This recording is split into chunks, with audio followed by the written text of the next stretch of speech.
Queridos irmãos e irmãs, a oração confiante, dirigida a Deus, cheia de fé, de abandono, ela tem um grande alcance. Ouvimos na primeira leitura esse trecho do livro de Tobias que estamos lendo e meditando nesses dias. Tobit, que ficou cego, chega a esse momento dessa oração dramática em que ele já pede a Deus que tire a sua vida. Ele que é um homem justo e que pede também perdão pelas suas faltas, pelas faltas da humanidade, mas ao mesmo tempo ele se abandona nas mãos de Deus. A oração dele é feita na região de Nínive, onde o povo estava no exílio. E ali ele havia socorrido por atos de caridade, sepultado mortos que eram perseguidos pelo governo de então, e que era proibido ser sepultado, mas ele ia à noite arriscando a sua vida num gesto profético e ao mesmo tempo de piedade e de caridade. Mas depois, por aquela situação que nós ouvimos nesta semana, ele teve esta cegueira a partir do excremento do pássaro. Mas ele faz então essa prece diante dessa situação de abandono. Noutra região da Pérsia, nós vemos a prece de Sara, também uma prece de alguém que está numa situação de desespero. Sente-se abandonada, ela que ficou viúva várias vezes, não é? Injuriada, e chega a pensar até em atentar contra a própria vida, mas repensa e faz uma prece também a Deus de confiança, de abandono. E diz o texto, é um texto um pouco mais longo, que Deus ouviu essas duas preces. E Deus vai encaminhar uma solução inimaginável. Ele vai unir esses dois dramas. Tobit vai ter o seu filho enviado para aquela região para buscar a cura para o seu pai, sendo conduzido por Rafael, né? O arcanjo Rafael, né? O anjo de Deus, cujo nome significa Deus cura, né? Enquanto havia o perverso Asmodeu, que justamente era o responsável pela morte dos maridos de Sara. Então Deus cura, vai contra o Asmodeu, que significa o destruidor. A prece então é ouvida. Tobias, isso nós vamos continuar lendo noutros dias, Tobias vai então para aquela região, ele vai depois desposar Sara e vai trazer a cura para a visão do seu pai. Nós estamos vivendo uma pandemia, um número altíssimo de mortos, de casos, né? Nós devemos elevar a Deus a nossa prece confiante. Deus pode transformar situações difíceis em situações de bênção. Não é isso que nós fazemos em cada Eucaristia? Não foi isso que Jesus fez na última ceia, às vésperas da sua paixão, quando ele toma o pão e o vinho, amanhã celebramos Corpus Christi, e agradece a Deus e pede a Deus que transforme toda aquela situação numa situação de graça e de bênção. E a sua morte é oferta, é sacrifício. Então as leituras fazem uma alusão à paixão e fazem uma alusão à ressurreição, né? No Evangelho, por exemplo, o tema da ressurreição aparece claramente.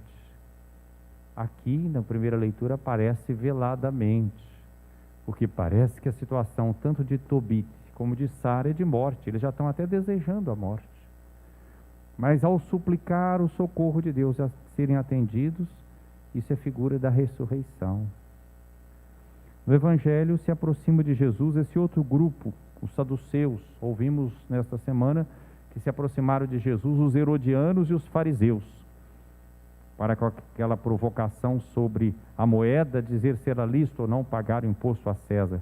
Hoje os saduceus, que era um grupo de elite naquela sociedade israelense, eles eram grandes proprietários, eram homens muito ricos, os saduceus, até controlavam a administração do templo de Jerusalém, e eles não acreditavam na ressurreição, ao contrário dos fariseus, que eram homens piedosos, obedeciam à lei e acreditavam na ressurreição. Os saduceus não, para eles a vida estava muito boa assim mesmo, né?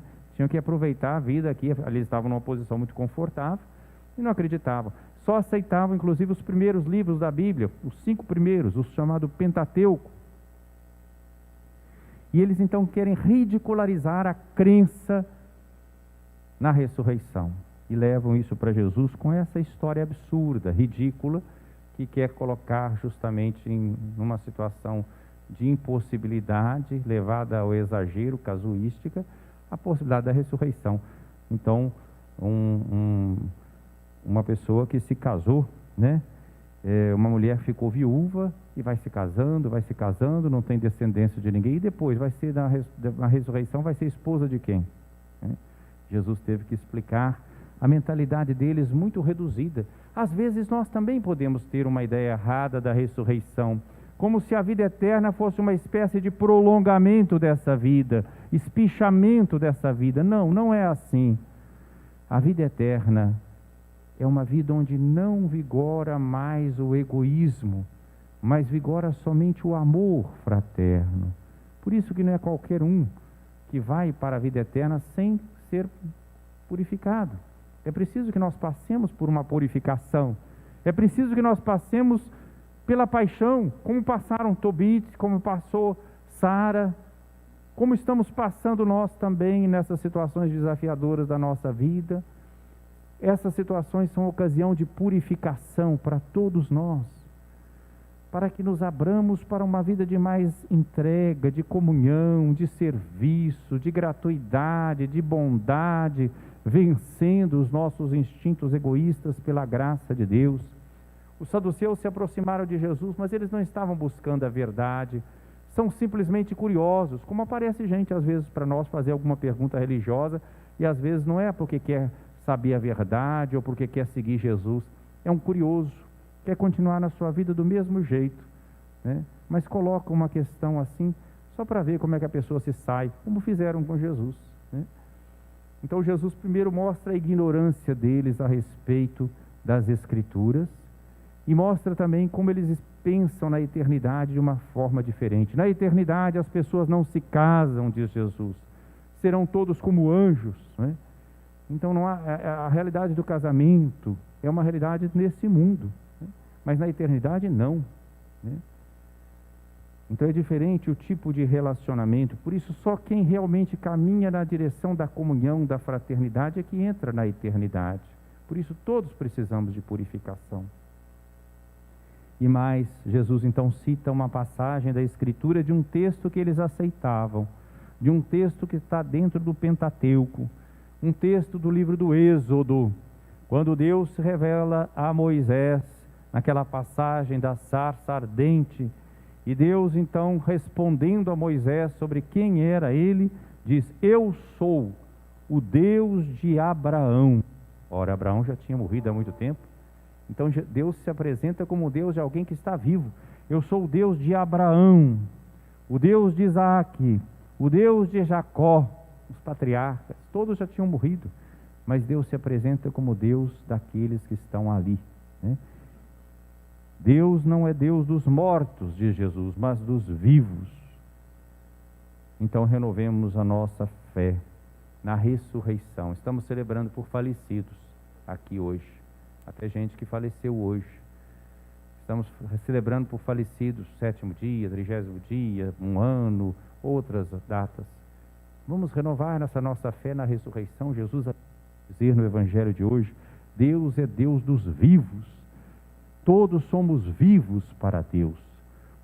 Devemos colocar a nossa confiança em Deus para entrar nessa eternidade onde vigora a comunhão, o amor, o perdão, a reconciliação, a justiça, a paz.